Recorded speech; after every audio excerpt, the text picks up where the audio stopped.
ಈಗೆಲ್ಲ ನಮ್ಮ ನಾಯಕರು ಹೇಳಿದ್ದಾರೆ,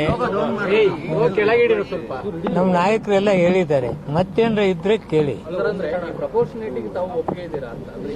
ಪ್ರಪೋರ್ಷನೇಟಿಗೆ ನಾವು ರೆಡಿ ಇದ್ದೀವಿ. ಈಗ ಅಬ್ಜೆಕ್ಷನ್ ಏನು? No objection. ಈಗ ಖರ್ಗೆ ಅವ್ರ ಭೇಟಿ ಬಳಿಕ ಗೊಂದಲ ಬಗೆಹರಿತೈತೆ ಅನ್ನೋ ವಿಶ್ವಾಸ ಇದೆಯಾ ಅಂತ? ನಮ್ಮ ನಾಯಕರಿಗೆ ನಾವು ವಿಷಯಗಳನ್ನ ತಿಳಿಸ್ಬೇಕಾದದ್ದು ನಮ್ಮ ಕರ್ತವ್ಯ. ನಾಯಕರಿಗೆ ತಿಳಿಸಿದ್ದೀವಿ, ನಾವು ಅದನ್ನೆಲ್ಲದನ್ನು ಮಾತನಾಡ್ತೀನಿ ಅಂತ ಹೇಳಿದ್ದಾರೆ. ತೊಂದರೆ ಇಲ್ಲ.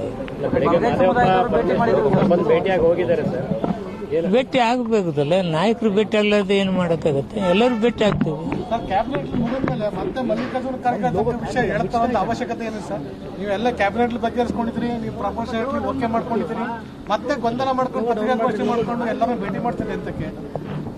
ನಮ್ಮ ನಾಯಕರಿಗೆ ಆವಾಗ ಭೇಟಿ ಆಗ್ತೀವಿ. ಆವಾಗ ಇಂಥ ಪ್ರಶ್ನೆಗಳು ಬಂದಾಗ ಚರ್ಚೆ ಬರುತ್ತೆ. ಏನಾಯ್ತು ಏನಿಲ್ಲ ಅನ್ನೋದು ಅವ್ರ ಗಮನಕ್ಕೆ ತರಬೇಕಾದ ನಮ್ಮ ಕರ್ತವ್ಯ. ತಂದಿದ್ವಿ, ಅದರಲ್ಲಿ ಏನಿದೆ? ನಮ್ಮ ನಾಯಕರು ಅಂತಂದ್ರೆ ತಪ್ಪ?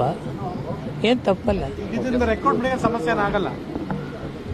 ನಾವಿನ್ನೂ ಈಗ ಮಾತಾಡ್ತಾ ಇದೀವಿ, ಏನ್ ನಡೀತಾ ಇದೆ ಏನಿಲ್ಲ ಅನ್ನೋದನ್ನ ನಮ್ಮ ನಾಯಕರಿಗೆ ತಿಳಿಸ್ತಿದೀವಿ. ಕ್ಯಾಬಿನೆಟ್ದಾಗ ಏನಾಗ್ತೈತೆ ಅದು ಫೈನಲ್ ಅಲ್ಲ. ನಾಳೆ ಕ್ಯಾಬಿನೆಟ್ ಡಿಸೈಡ್ ಮಾಡ್ತೀರಾ ಅಥವಾ ಮತ್ತೊಂದು ಸಬ್ ಕಮಿಟಿ ಮಾಡಿ ಮತ್ತೆ ಡಿಲೇ ಟ್ಯಾಕ್ಟಿಕ್ಸ್ ಮಾಡ್ತೀರಾ? ನೀನು ಒಗತನಕನೆಲ್ಲ ವಾಲಿಬೇಡ ಅಂತ ಹೇಳ್ತೀವಪ್ಪ. ಅಲ್ಲಿ ಏನ್ ಚರ್ಚೆ ಆಕೈತೆ ಗೊತ್ತಿಲ್ಲ. ನೀವು ಅಜ್ಯೂಮ್ಷನ್ ನಾನು ಹೆಂಗ್ ಉತ್ತರ ಕೊಡ್ಲಿ? ವಾಟ್ ಈಸ್ ಯುವರ್ ಅಲ್ಲ, ರಿಕ್ರೂಟ್ಮೆಂಟ್ ತಡ ಆಗೋಬಹುದು ಅಂತ ನಾನು ಅಷ್ಟೇ, ಮತ್ತೇನಿಲ್ಲ. ಬೇರೆ ಇನ್ನೇನು ರಿಕ್ರೂಟ್ಮೆಂಟ್ ತಡ ಆಗ್ತೈತಿ, ಲಘು ಆಗ್ತೈತಿ ಅನ್ನೋದು ಒಂದು ಕಡೆ. ಇನ್ನೊಂದು ಕಡೆ ನಾವು ಕ್ಯಾಬಿನೆಟ್ ಡಿಸಿಷನ್ ಏನ್ ತಗೋತೀವಿ ಅದು ಪರ್ಮನೆಂಟ್.